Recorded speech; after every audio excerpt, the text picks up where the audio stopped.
Next article है हमारे पास types of mechanical waves. हमने मैकेनिकल वेव्स में प्रीवियस जो क्लासेस हमारे पास हुई हैं उनमें हमने स्टडी किया कि मैकेनिकल वेव्स कौन सी होती हैं। मैकेनिकल वेव्स एक ऐसी वेव्स हैं जिनको ट्रांसफर करने के लिए या एक जगह से दूसरी जगह उनको मुंतकिल होने के लिए किसी ना किसी मीडियम की जरूरत होती है। तो ऐसी वेव्स को हम कहते हैं कि ये हमारे पास कौन सी वेव्स है, मैकेनिकल वेव्स है। सो आज हम इन मैकेनिकल वेव्स की टाइप्स का जिक्र करेंगे कि मैकेनिकल वेव्स की कितनी टाइप्स हैं और वो टाइप्स किन पर डिपेंड करती हैं। तो इस अकॉर्डिंग टू टेक्स्ट बुक के मुताबिक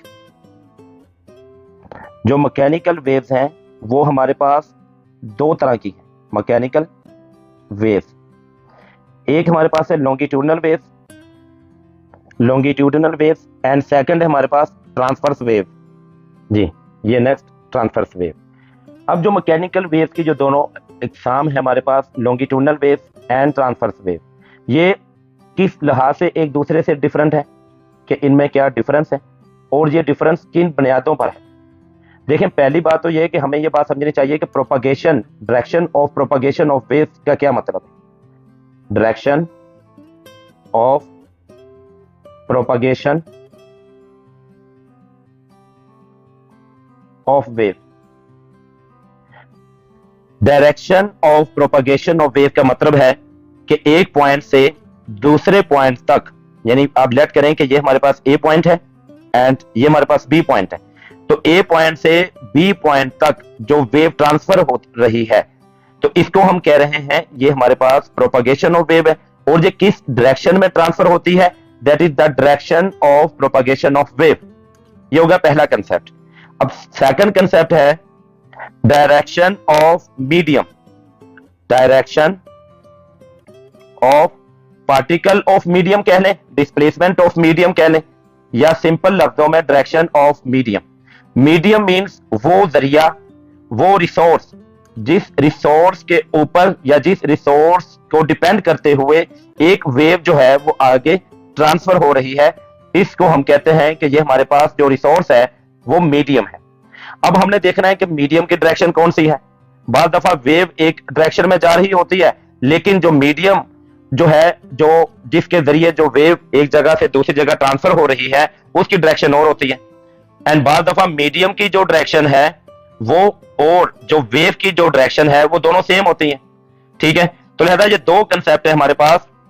एक हमारे पास direction of propagation of wave and second concept है हमारे पास डायरेक्शन ऑफ मीडियम या direction of displacement of medium. अब हम जिक्र करते हैं कि longitudinal wave and transfer wave को इन दोनों कंसेप्ट के मुताबिक। अब जो हमारे पास लॉन्गिट्यूडनल वेव्स हैं उनके मुताबिक जो direction of propagation of wave है वो और जो डायरेक्शन ऑफ मीडियम है ये दोनों की डायरेक्शन सेम होगी। यानी लॉन्गिट्यूडनल वेव के अंदर जो वेव के एक पॉइंट से दूसरे पॉइंट तक जो ट्रांसफर, एक पॉइंट से दूसरे पॉइंट तक जो ट्रांसफर की डायरेक्शन है और जिस रिसोर्स के जरिए या जिस मीडियम के जरिए ये वेव ट्रांसफर हो रही है उसकी जो डायरेक्शन है वो सेम होगी, तो उसको हम कहेंगे कि ये हमारे पास लॉन्गिट्यूडनल वेव है। एंड जो ट्रांसवर्स वेव है उसके मुताबिक जो direction of propagation of wave and जो डायरेक्शन ऑफ मीडियम है वो एक दूसरे के क्या होगा, परपेंडिकुलर होगा। अगर वो दोनों एक दूसरे के परपेंडिकुलर हैं तो फिर जो वेव पैदा होगी वो ट्रांसवर्स वेव होगी। ठीक है, यानी इसमें जो प्रोपगेशन ऑफ वेव है, अब लेट करें कि ये हमारे पास वेव की डायरेक्शन है और लेकिन जो मीडियम ऑफ वेव्स हैं वो कुछ इस डायरेक्शन में जा रहे हैं। इसमें आप देखें कि ये जो हमारे पास है वो वेव की डायरेक्शन है और ये हमारे पास मीडियम की डायरेक्शन है। यहां पर देखें तो वेव की डायरेक्शन और मीडियम की डायरेक्शन एक दूसरे के 90 का एंगल बनाते हुए परपेंडिकुलर है। ठीक है, तो लिहाजा ऐसी वेव को हम कहेंगे कि ये हमारे पास ट्रांसवर्स वेव है। अब हम अकॉर्डिंग टू टेक्स्ट बुक इसकी स्टडी करते हैं। Types of mechanical wave depending upon the direction of displacement of medium with respect to direction of propagation of wave, mechanical wave में बी क्लासिफाइड एज लॉन्गिट्यूडनल और transverse. जैसा कि मैंने आपको अभी समझाया कि उसने कहा है कि जो मैकेनिकल वेव की जो टाइप्स हैं वो डिपेंड कर रही हैं direction of displacement of medium, यानी मीडियम की डायरेक्शन के ऊपर कि मीडियम की डायरेक्शन क्या है, जैसा कि अगर मीडियम की डायरेक्शन जो है वो कुछ इस तरह की होगी, या मीडियम की डायरेक्शन जो है वो कंप्रेशन एंड रेयरफेक्शन की फॉर्म में होगी, ठीक है। With respect to the direction of propagation of wave, कि जो वेव की जो प्रोपगेशन है, जो वेव आगे ट्रांसफर हो रही है, उसकी डायरेक्शन क्या होगी, उसके मुताबिक हम इसको क्लासिफाइड करेंगे। हम इनकी टाइप्स को अलग-अलग बयान करेंगे, जो कि या तो हमारे पास लॉन्गिट्यूडनल होगी या हमारे पास ट्रांसवर्स होगी। Longitudinal waves can be produced on a spring placed on smooth floor or a long bench, कि जो longitudinal waves हैं वो स्प्रिंग के अंदर हम पैदा कर सकते हैं, एक हमवार सतह पर या एक लंबा जो लॉन्ग बेंच है उसके ऊपर।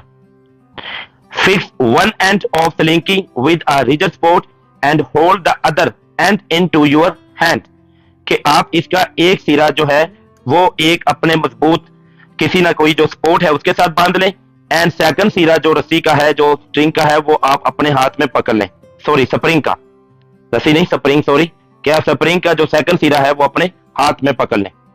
Now give it regular push and pull quickly in the direction of its length, कि इनकी जो भी डायरेक्शन ऑफ लेंथ है उस लेंथ के मुताबिक आप इनको खींचें, पुश करें, दबाएं और उनको खींचें, ठीक है। तो देन जो स्प्रिंग है वो आगे पीछे को मूवमेंट करेगा, जैसा कि according to diagram of text book दिया गया है।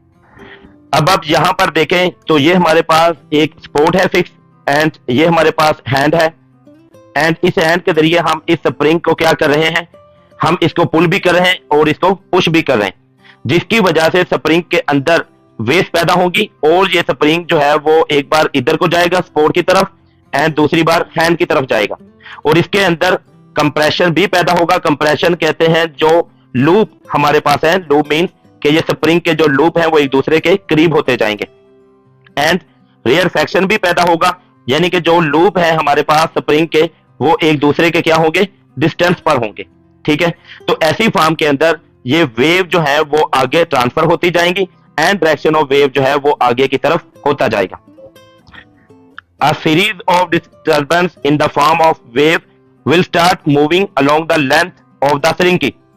It means कि अगर हम इस डायग्राम के मुताबिक देखें तो अगर हम इस स्प्रिंग को, इस स्लिंकी जो हमारे पास एक ऑब्जेक्ट है, इसको अगर हम बार बार सीरीज ऑफ डिस्टर्बेंस यानी बार बार हम पुश एंड पुल करें तो इसके अंदर एक डिस्टर्बेंस पैदा होगी जो कि वेव की फॉर्म में होगी।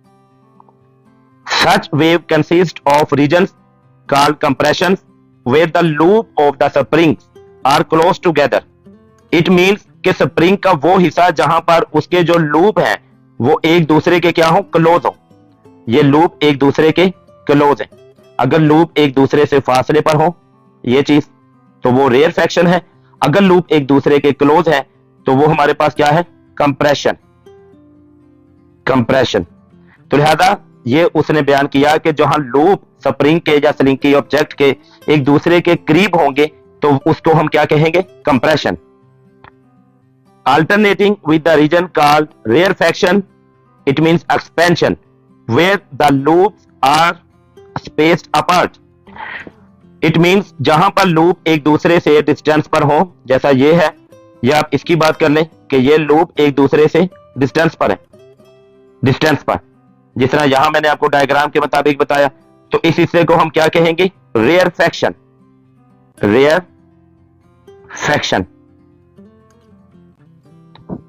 In the regions of compression, particles of the mediums are close together, while in the region of rarefaction, particles of mediums are spaced apart. अब according to diagram, अगर हम इस डायग्राम को देखें तो वो हिस्सा जिस तरह ये हिस्सा है एंड ये हिस्सा है, इस हिस्से को हम जो कंप्रेशन कहा है, जहां पर ये लूप्स एक दूसरे के करीब हैं, तो जो पार्टिकल ऑफ मीडियम है, जैसा यहां पर जो मीडियम है वो एज ए स्प्रिंग है, तो इसके जो पार्टिकल्स हैं वो एक दूसरे के क्या है, करीब है। ये रेयरफेक्शन के अंदर अगर हम गौर करें तो जो पार्टिकल ऑफ मीडियम्स हैं, जिस तरह यहां पर हमने जिक्र किया कि इसके जो लूप्स हैं वो एक दूसरे के डिस्टेंस पर हैं, तो सेम लाइक एज जो इसके पार्टिकल्स हैं यानी स्प्रिंग के जो पार्टिकल्स ऑफ मीडियम्स हैं वो भी एक दूसरे से क्या है, डिस्टेंस पर हैं। तो लिहाजा कंप्रेशन के अंदर पार्टिकल ऑफ मीडियम करीब तरीन होते हैं, जबकि रेयरफेक्शन के अंदर पार्टिकल ऑफ मीडियम जितना मुमकिन हो सके वो स्पेस्ड अपार्ट यानी कि फासले पर होते हैं। The distance between to consecutive compression is called wavelength. अब अकॉर्डिंग टू डायग्राम, अगर हम इस डायग्राम को देखें तो इसमें हमारे पास जो दो कंप्रेशन है, अब दो कंप्रेशन के दरमियान जो डिस्टेंस है इसको हम कहेंगे कि ये हमारे पास एज ए वेव लेंथ है।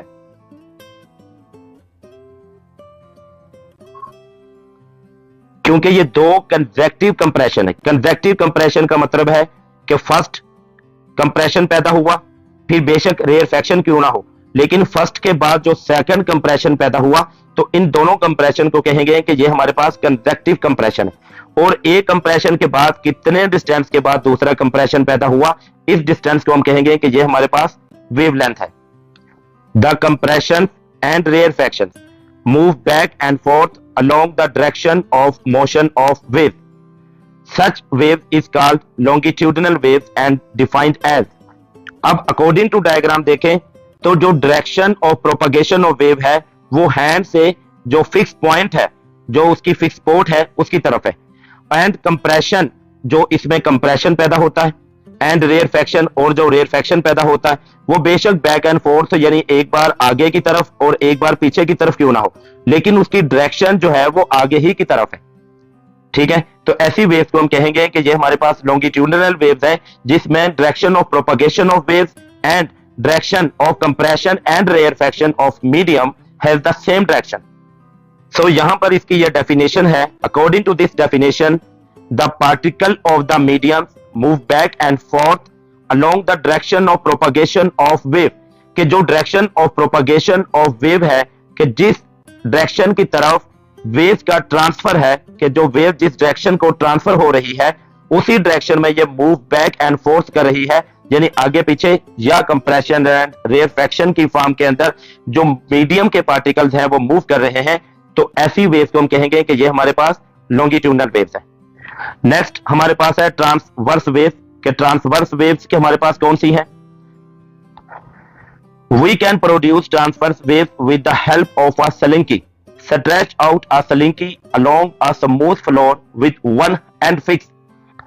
अब अकॉर्डिंग टू दिस डायग्राम ये उसका एक एंड है जो कि फिक्स है, एंड ये हमारे पास हैंड है जहां हमने इस स्लिंकी ऑब्जेक्ट का एक दूसरा सिरा पकड़ा हुआ है। स्लिंकी ऑब्जेक्ट हमारे पास आमतौर पर क्या होता है, स्लिंकी ऑब्जेक्ट स्प्रिंग नुमा होते हैं, लेकिन ये सारे के सारे जो है वो मूव कर सकते हैं। हम इसको किसी भी डायरेक्शन के अंदर मूव करा सकते हैं, लेकिन इनके अंदर रिंग्स यानी लूप्स होते हैं जिसकी वजह से हम इसको स्प्रिंग का नाम भी दे सकते हैं।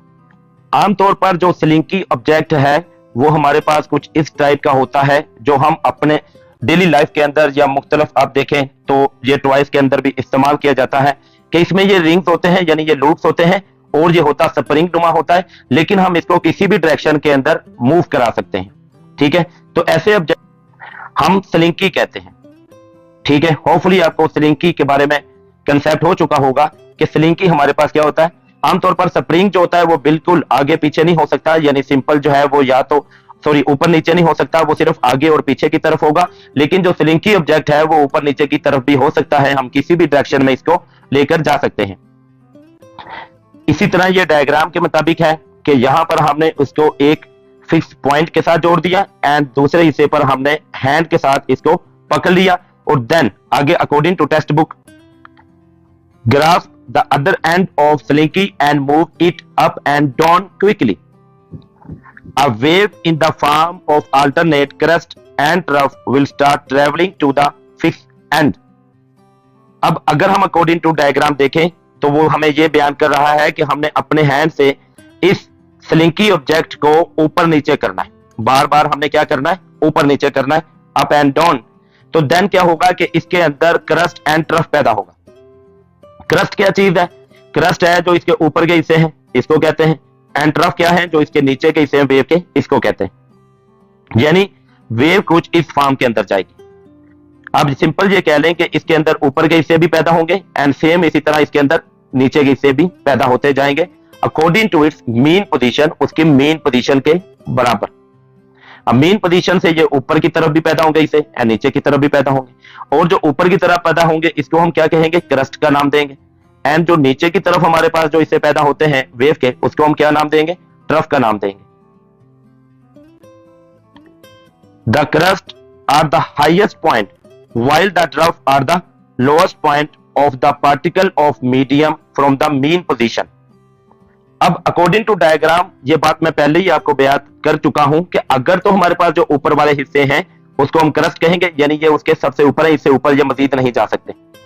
एंड इसी तरह जो इसके नीचे वाले हिस्से हैं ये इससे मजीद नीचे नहीं आ सकते, तो इस हिस्से को हम क्या कहेंगे कि ये हमारे पास क्या है? ट्रफ है।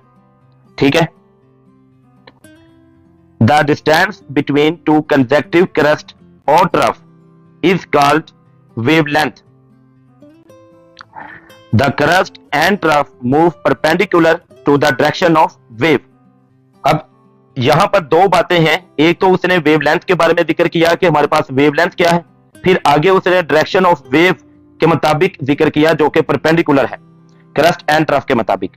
पहली बात तो ये कि हम जानते हैं कि ये जो दो क्रस्ट है, ये दो क्रस्ट या जो दो ट्रफ है जो कंजेक्टिव हो, कंजेक्टिव मतलब क्रस्ट के बाद फिर जो नेक्स्ट क्रस्ट आता है, बेशक उसके बाद ट्रफ आता हो, लेकिन क्रस्ट के बाद जो अगला क्रस्ट आएगा तो क्रस्ट और क्रस्ट के दरमियान जो डिस्टेंस होगा हम उसको क्या कहेंगे? वेवलेंथ का नाम देंगे, वेवलेंथ। इसी तरह जो क्रस्ट ट्रफ एंड ट्रफ के जो कंजेक्टिव जो दरमियान में डिस्टेंस होगा उसको भी हम वेवलेंथ का नाम देंगे and is represented by lambda, और हम उसको लैम्डा के मुताबिक रिप्रेजेंट करेंगे। सो यहां तक हमारे पास वेवलेंथ का पॉइंट क्लियर हो गया। The distance between two consecutive crest और the distance between two consecutive trough is called wavelength which is represented a symbol lambda. Next है हमारे पास उसने बयान किया crest and trough move perpendicular to the direction of wave. अब देखें कि ये हमारे पास फॉर एग्जांपल आप लेट कर लें कि ये मीडियम है, ठीक है, और यही उसकी डायरेक्शन भी है कि उसकी डायरेक्शन क्या है? हैंड से फिक्स पॉइंट की तरफ, और किस फॉर्म में जा रहा है? ये क्रस्ट एंड ट्रफ की फॉर्म में जा रहा है। अब अगर हम क्रस्ट को देखें जो उसका हाईएस्ट पॉइंट है, इसी तरह हम ट्रफ को देखें जो उसका हाईएस्ट पॉइंट है, सेम लाइक एज हम ट्रफ को देखें, सॉरी क्रस्ट को, फिर ट्रफ को देखें, तो इसके जो हाईएस्ट पॉइंट है वो इस प्रोपगेशन ऑफ मीडियम डायरेक्शन के मुताबिक, sorry propagation of wave direction के मुताबिक क्या है? ये परपेंडिकुलर। तो हम कह सकते हैं कि ये जो क्रस्ट एंड ट्रफ जो पैदा हो रहा है ये क्या है? ये इस direction of propagation of wave के क्या है? परपेंडिकुलर।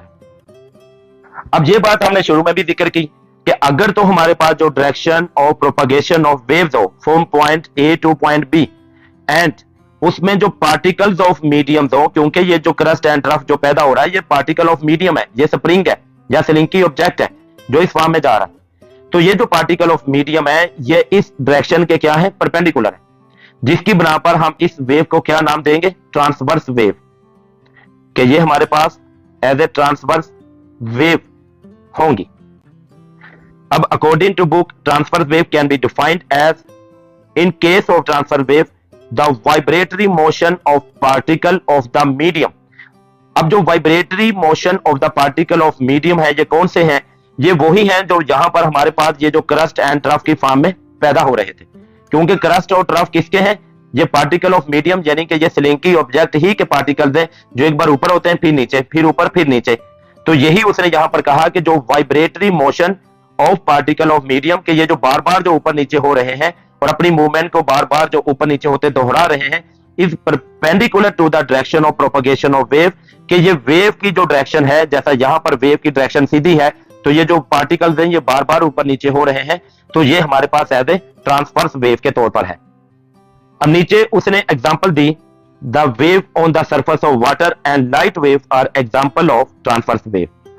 नेक्स्ट आर्टिकल हमारे पास wave as a carrier of, wave as carrier of energy, कि एनर्जी जो है वो एक पॉइंट से अगर दूसरे पॉइंट की तरफ आ रही है तो देन ये किस फॉर्म में आती है? वेव की फॉर्म में आती है।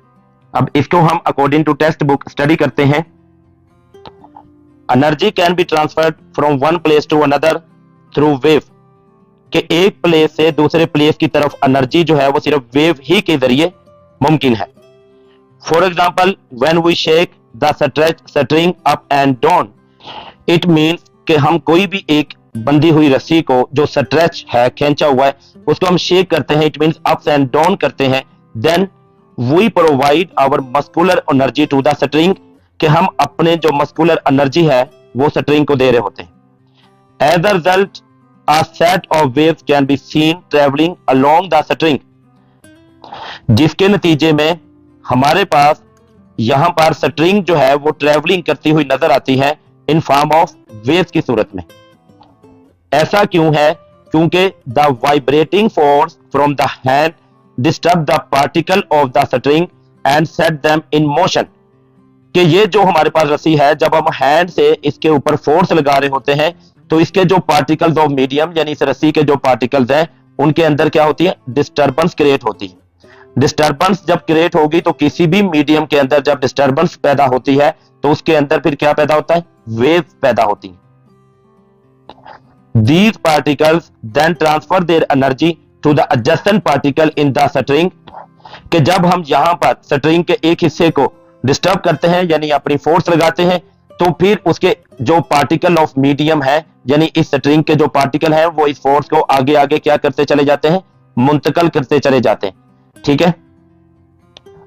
Energy is thus transferred from one place of the medium in the form of wave, it means कि ये जो एनर्जी है one place of the medium to other, कि उसके एक सिरे से दूसरे की तरफ फिर आगे इस तरह in form of wave, wave की सूरत में ट्रांसफर करती चली जाती है।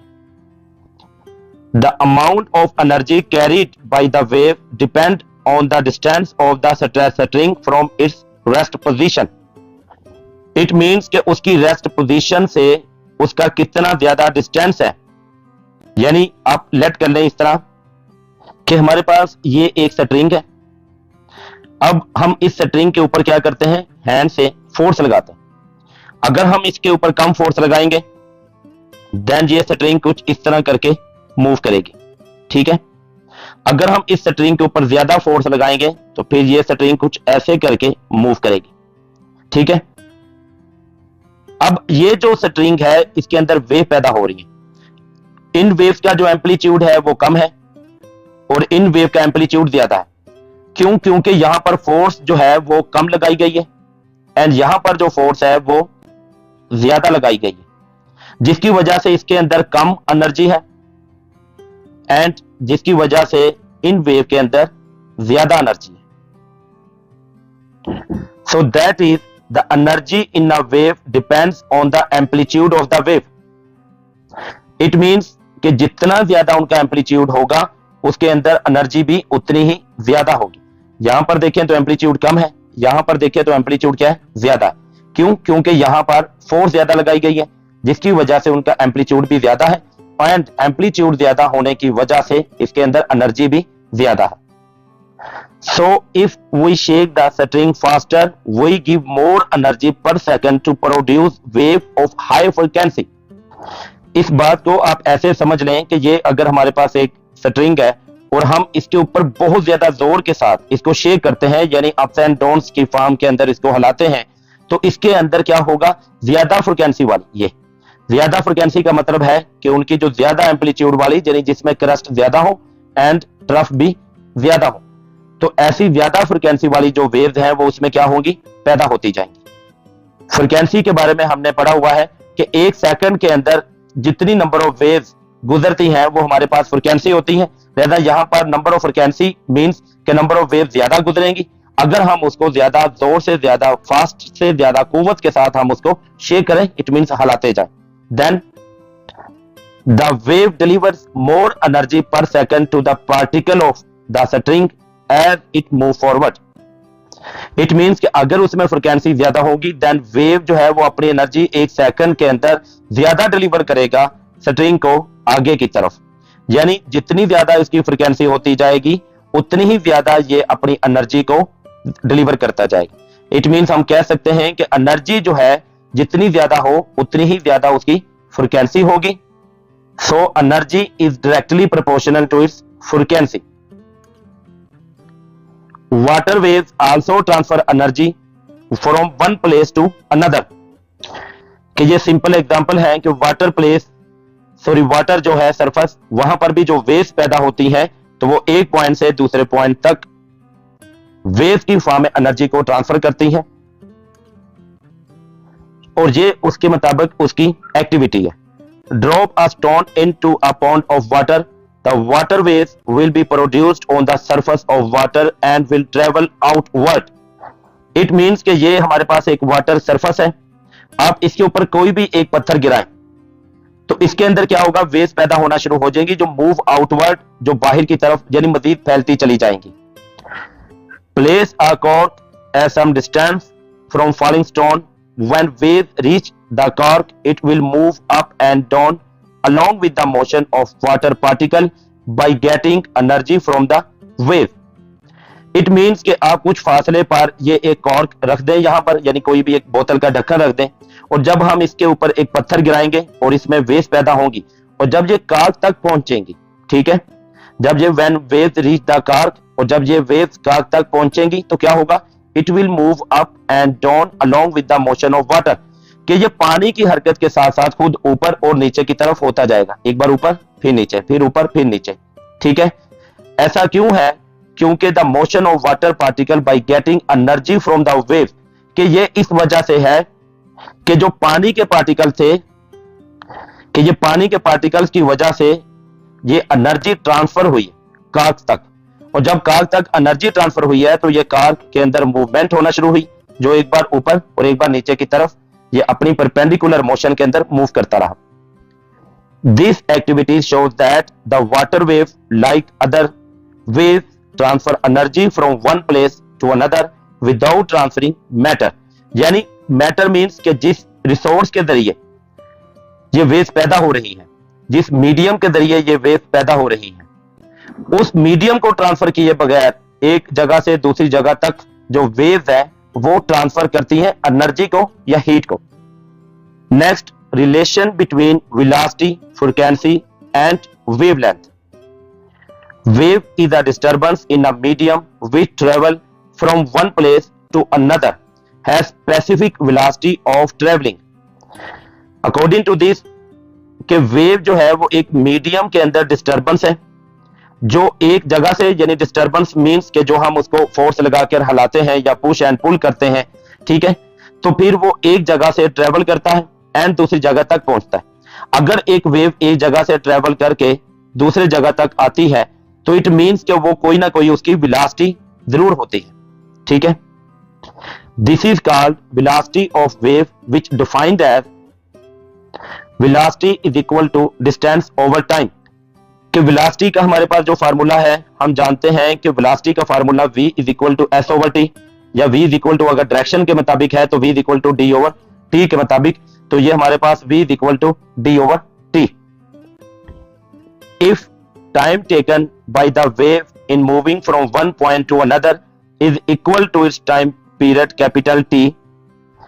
पहले मैं आपको इस हिस्से का कुछ हिस्सा एक्सप्लेन कर देता हूं। हमें वो ये बयान कर रहा है कि अगर कि ये एक पॉइंट है, ये एक पॉइंट है, अब एक वेव जो है वो मूव कर रही है एक पॉइंट से दूसरे पॉइंट तक, लेकिन एक पॉइंट से दूसरे पॉइंट तक अपने टाइम पीरियड के इक्वल। टाइम पीरियड का क्या मतलब है कि एक wave, the time is taken to travel one wave, कि एक वेव जो टाइम ट्रेवल जो अपना कंप्लीट करती है वो उसका क्या कहलाता है, टाइम पीरियड कहलाता है। अगर एक वेव का डिस्टेंस उतना ही हो जितना उसका टाइम पीरियड है, यानी सिर्फ और सिर्फ वो डिस्टेंस जो एक वेव का हो, ठीक है, तो फिर हम इस स्मॉल टी की जगह लिख सकते हैं कैपिटल टी, जो कि उसका टाइम पीरियड है। So then the distance covered by the wave will equal to its wave length lambda. अब देखें कि अगर ये एक पॉइंट ए है और ये पॉइंट बी है और एक ही हमारे पास वेव लेंथ है जो अपने टाइम पीरियड के अंदर कवर कर रही है, तो फिर इसका डिस्टेंस कितना होगा, इसका डिस्टेंस जो है वो उसकी वेव लेंथ के बराबर होगा, जो एक पूरी वेव का हमारे पास लेंथ है, जो उसका एम्पलीट्यूड है, सॉरी, जो उसका डिस्टेंस है। सो हम इस इक्वेशन को लिख सकते हैं v is equal to D की जगह हम लैम्डा को इस्तेमाल करेंगे, v is equal to lambda over and small T की जगह हम कैपिटल टी जो कि उसका टाइम पीरियड है उसको, और हम इसको ऐसे लिख सकते हैं कि velocity v is equal to wavelength over time period के बराबर है। and is equal to lambda over capital T. But the time period T is reciprocal to frequency f, यानी T जो है वो 1 over f के बराबर है. So हम इस T की जगह क्या पुट करेंगे? 1 over f. अगर हम इस T की जगह 1 over f पुट करें तो then V is equal to lambda over, and T की जगह हम 1 over f पुट करें तो ये हमारे पास आ जाएगा 1 over f. अब ये डबल फ्रैक्शन में है तो ये ऊपर चला जाएगा, तो ये हमारे पास हो जाएगा V is equal to f lambda, और यही यहां पर उसने इक्वेशन हमें बयान की. Therefore V is equal to f lambda, and this equation is to both longitudinal and transverse wave. कि ये जो इक्वेशन है ये लॉन्गिट्यूडनल एंड ट्रांसफर वेव दोनों के फॉर्म के अंदर दोनों वेव की टाइप्स के मुताबिक दोनों वेव पर इक्वेशन पूरा उतरती है, जो कि V is equal to F lambda के बराबर. अब यहां तक ये आर्टिकल हमारे पास कंप्लीट हो जाता है. अब नेक्स्ट आर्टिकल हम